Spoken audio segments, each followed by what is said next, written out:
In this video, my friends trapped me in a bedrock prison and told me to try to escape, but it seemed impossible. The prison was designed to look like the Warden, which was absolutely terrifying. Not to mention on the inside, it was entirely bedrock, making it impossible to break out of. I wasn't sure if I was going to be able... Wait, Teddy? What are you doing here? I was arrested, because I wasn't subscribed to the channel. That's right, guys. This one is a 2-player prison. Are me and Teddy going to be good enough to escape? I don't know, but we're going to find out because the escape starts now. Right off the bat, I tried to tell Teddy about the boat above his head, but it was 2 blocks high and just out of Teddy's line of sight, so he couldn't reach it. So I started looking around my cell. I saw I had a crafting table to my left, and that's when Teddy told me above me on my left and right was an item frame holding a block of wood. It took me a little bit, but after a second I was able to get both pieces of wood out of the item frame. I looked in the crafting table to see if there was anything useful I could make, but none of those seemed helpful at all. This is also when Teddy told me just out of my sight behind the lava there was a piece of TNT sitting on a bedrock that he could reach and break, but didn't see why he would want to do that right now. He also told me he didn't see anything else in his cell and thought I had to look, and that's when I found this piece of wood on my side, and after a little more searching I found this piece here. It took me a bit of finessing, but after a little bit I was able to get a piece of wood out of each of the item frames. And then I had 4 pieces of wood, so I went to the crafting table to double check, but just like I thought, none of those really would help me get out of this situation. And at this point I had a pretty good idea what I needed, so I kept looking around thinking I was going to find one more piece of wood. And eventually I found what I was looking for hidden on the backside of this piece of bedrock. Now with 5 pieces of wood I knew exactly what I needed to build. I made a boat and was able to get out of my side of the bedrock trap.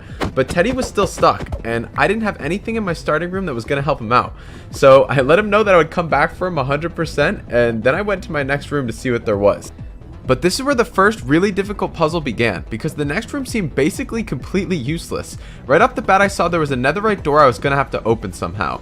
Then I saw there was a piece of snow on a bedrock just sitting there, but I had no way to collect it at all because I would need a shovel or something like that.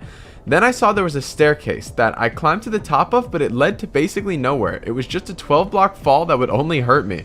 It didn't give me access to any items or new area. I also saw there was leaves on the roof, but I didn't really get why or how that would help. So I went back to Teddy and tried to talk to him, thinking he must have missed something on his side, but he was telling me he was positive. There was nothing he could use over there to get out.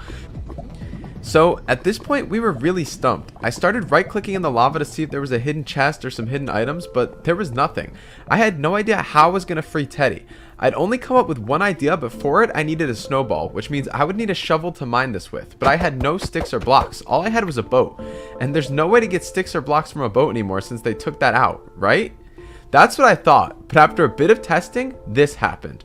I pushed the boat off the 12-block drop and it exploded into pieces. Now, I hadn't known this at the time, but apparently there's a very obscure Minecraft fact. If a boat falls from any of those heights I have on the screen, it breaks into 2 sticks and 3 blocks just like it used to back in the day. I have no idea why this is still in the game, but it's super interesting to me.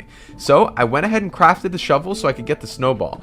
Now you might be wondering, how is a snowball going to save Teddy? Well, I had him explain to me where the TNT was so I could line up a shot, and then I threw the snowball so it would go through the lava and light the TNT.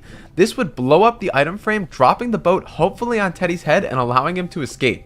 Once I threw the snowball and I heard the TNT light, I was really happy because I did not want to miss. The boat fell right on top of Teddy's head like I was hoping, and I watched him use it to get out of the bedrock trap. We now both had free access to our first 2 rooms. So I was hoping at this point Teddy would go into his room and find a way to open my netherite door, but let's just say that didn't happen. I definitely just triggered something. The very first thing Teddy did was set off a tripwire that didn't look like it did anything at first, but after a few seconds, this happened. I very calmly explained to Teddy lava was falling on me and he had to move fast to get me out of here. Teddy, help! I'm gonna die! Go fast! Teddy did actually have to go fast though. He needed to open the door to my room before the lava fell on me. He started looking around his room and saw there was a chicken in the corner that had a path it had to walk. He also saw a furnace with 2 iron, and he didn't have a lot of time to think, so he threw his boat in to start smelting it. The only other thing in his room was a pumpkin, so Teddy had to start thinking of a solution while the lava in my cell got lower and lower. He saw at the end of the chicken's path was a weighted pressure plate, and at that point he had an idea of what he needed to do. Once the iron finished smelting, he went to his inventory and crafted it into shears. Then with the shears he was able to carve the pumpkin, giving him 4 pumpkin seeds. At this point my situation was getting bad, but with the pumpkin seeds Teddy was able to start leading the chicken even though the chicken was going very slowly, which again was not good because I was running out of time at a rapid pace on my side. But after a little bit of finessing, the chicken was finally at the end. All Ted had to do was get it in the hole.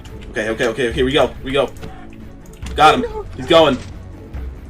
Teddy really could not have cut it any closer. I mean, he saved me by probably 4 seconds. If it had been 4 seconds later, I would have definitely burned to death in the lava. Now the lava started flowing into my cell, so I was forced to use my 2 wooden blocks to build up. That's not even the most insane part of this prison, but really quick, I have to tell you about the sponsor of this video, Genshin Impact. I want to give a big thanks to Genshin Impact for sponsoring this video. A lot of you have probably already heard of Genshin Impact because it's massive.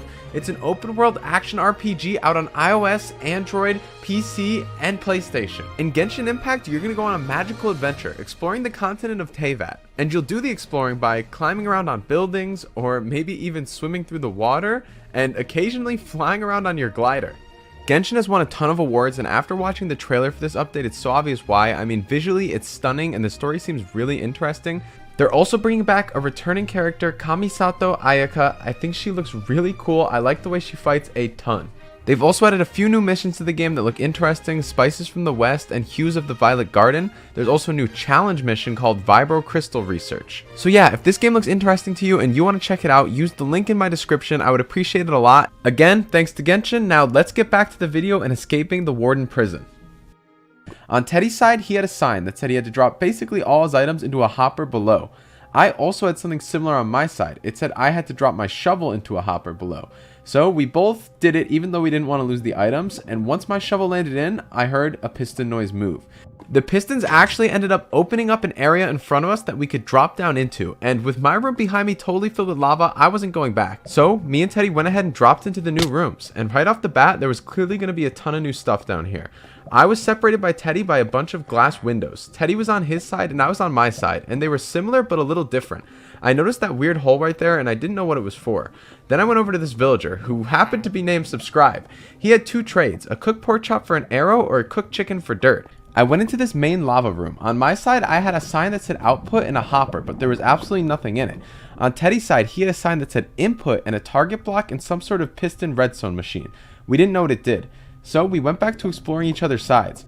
I still had a whole room on my side that I hadn't explored. When I went into it, the only thing I could access was a dropper on the floor that had a bow inside of it. Teddy found on his side the same thing but with 3 cooked pork chops. So we knew what to do for now. I punched a hole in the window and I threw Teddy the bow, and he threw me the 3 cooked pork chops. And I ran over to our trader Subscribe over here and traded him 1 cooked pork chop for 1 arrow. Then I went back to Teddy and gave him the arrow. I didn't want to do all 3 just yet in case I wasn't supposed to. Teddy took the arrow and shot his target block, and on my side it opened up a bell. Now, I knew if you right click the bell to ring it, you could create a redstone signal that way, but it was way too far away for me to reach. So I wasn't too sure what we were supposed to do. I thought maybe we needed Ted's campfire and piece of snow for something, but we couldn't figure out a way those were useful right now. So after a little bit of thinking, we looked around and decided there was nothing else we could do except have Teddy give me the bow. I would go buy another arrow from the trader, and then I would shoot the bell. Neither of us knew if the bell worked this way, but it's all we could think of, so we were hoping when I shot it we would hear it ring. And luckily, it did. I'll let Teddy explain what happened next. Oh!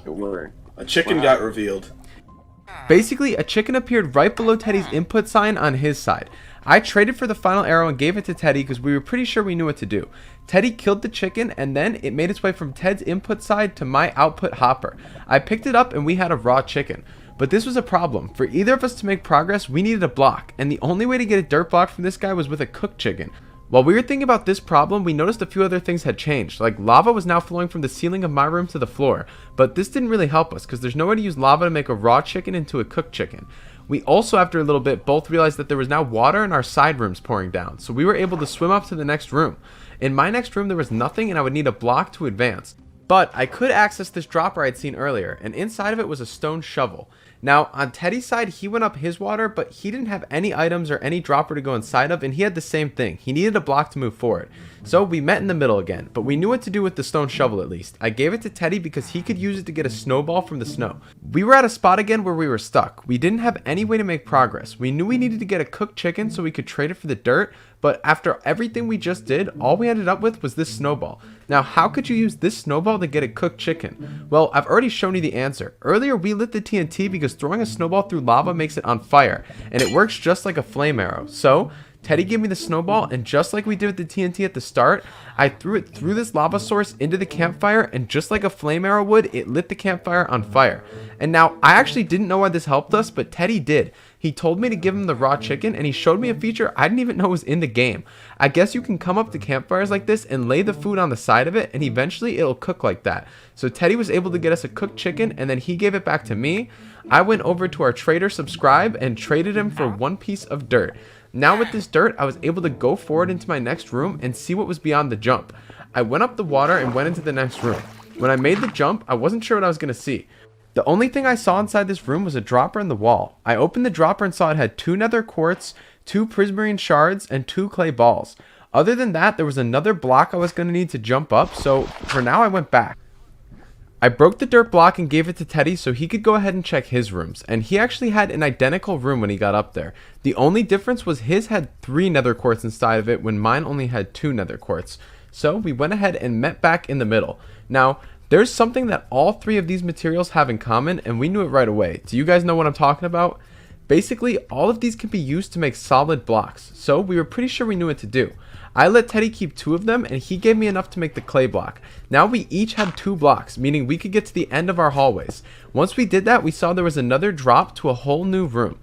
It was a big drop, so we were not going to be able to get back up once we did it, so before either of us dropped, we went back and looked around to make sure there was no items or anything we were missing, but after a little bit of searching, we decided it's what we had to do. We dropped down, and again, we're separated by a glass window. We each had a hole in the ground on our side of the rooms with the prismarine block above it, making us think it was going to drop water like the other one did. When we went deeper in, we saw that we were separated by barrier blocks, and there was some sort of redstone puzzle we had to solve. The sign said we had to apply constant power to these redstone repeaters. I looked around my room and found a hopper inside of this hopper. The only other thing on my side was eventually I realized there was a redstone torch, so I went ahead and collected it. Teddy looked around his room and he saw right off the bat that he had 2 redstone torches. The only other thing in Teddy's room was this crafting table. So we went ahead and broke another hole in the window. I threw Teddy my redstone torch and the hopper that I had on me just in case, and he went and looked if there was anything he could craft with those items, but he couldn't craft anything at all. So we knew we were going to have to find more items, but we had no idea where to look and we were stuck. This was going to be... Oh, never mind. Teddy found it in the very first place he checked underneath the crafting table.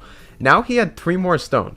With this, Teddy could craft a comparator, which I knew exactly what to do with. I told Teddy to make it and give me the comparator. He needed to put a hopper there, and I set this up here. Then all he had to do was throw an item in there. The comparator would sense there was an item and send out a signal to the redstone repeaters, meaning we had solved this room. We heard the piston move and nothing happened at first, but after a little bit we saw the water fall down just like we thought it would.